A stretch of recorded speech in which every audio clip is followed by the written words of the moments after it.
সালাম আলাইকুম। আমার এই জমিটা আসলে আমার না। আমি ওই কবিল কোম্পানি থেকে বাগানিয়া করছি। তো এই করার পরে অনেক কর্য-বির্য করে আমি গরিব মানুষ। আমি একজন মোটরসাইকেল চালক।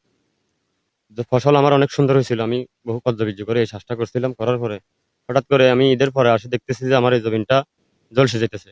আমার পার্শ্ববর্তী আরো জমিন আছে। ওগুলো এই অবস্থা। তো আমি চিন্তা করলাম যে কি হইছে, কি হইছে? সবাই একটা চিন্তা করে দেখতেছে যে এটা আসলে কোনো ব্যারাম না, রোগ না। অনেকে মনে করে যে অনেক সময় রোগ আসে জমিনে। এটা কিন্তু রোগ না। এটাতে মারা দিছে জঙ্গল মারা যে একটা ওষুধ আছে। খের মারার জন্য, ঘাস মারার জন্য আমরা যেটা মারি, সেই ওষুধটা আমার পুরো ফসলগুলো নষ্ট করে দিছে মারিয়ে। তো এখন আমার জমিন প্রায় ৩.৫ খানি, ১৪০ শতক। তো এখন আমি এগুলার একটা সুস্থ একটা বিচার চাই। সালামু আলাইকুম। আমরা কৃষিকাজ করি। এখানে আমরা 11 জনের চাষ করছি। আমরা 5 জনের পরা 5খানি 6খানি জমিন নষ্ট করছে জঙ্গল মারা ওষুধ দিয়ে।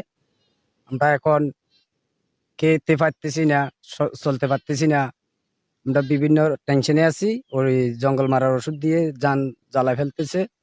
ওরার লগে আগে আর জমিনের ওরার লগে এরা বসবে। আমরা দান নিয়ে এরার কি? এরার কত হয়েছে যে এরা জমিন পাইলে কাগজপত্র নিয়ে এরার লগে বসবে। আমাদের লাগে তো বুঝি লাভ নাই। আমরা হইলাম যে কৃষক। তো আমরা আজকে ঈদের একদিন আগে মারছে ওষুধটা। আমরা কাউরে দেখি নাই, আমরা কাকে দেখি নাই, এমন আমরা বুঝতে পাই নাই আজ। আমাদের এখানে চাষ করছি ৮০ শতক জমি চাষ করছি। ঈদের আগে দেখছি আমাদের চাষগুলো অনেক ভালো ভালো দেখতে পরে ঈদের পর আসছি, আসার থেকে আমাদের জমিগুলো সবগুলো জ্বালিয়ে দিয়েছে, ওষুধ দিয়ে বা জ্বালিয়ে দিয়ে হয়েছে।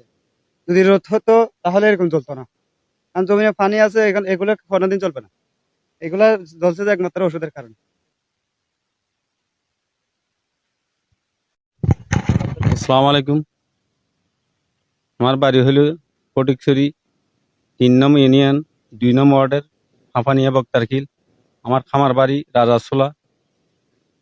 আমি এখানে প্রায় ৯০০ শতক জমি বিভিন্ন জনের চাষ করছে, কিন্তু প্রায় ১০-১১ জনের চাষ করছে। এগুলো ৫-৬ জনের জমিগুলা ধান ফসলগুলো একদম খেরের ঘাস মারার ওষুধ দিয়ে একদম জ্বালিয়ে দিয়েছে। আসলে তো ওরা তো গরিব গরিব লোক, যারা চাষ করছে এরা বিভিন্ন কাজকর্ম করে কি ওরা ডেলি দিনে আনি দিনে খায়, এগুলো বিভিন্ন রকমের ইয়া করে।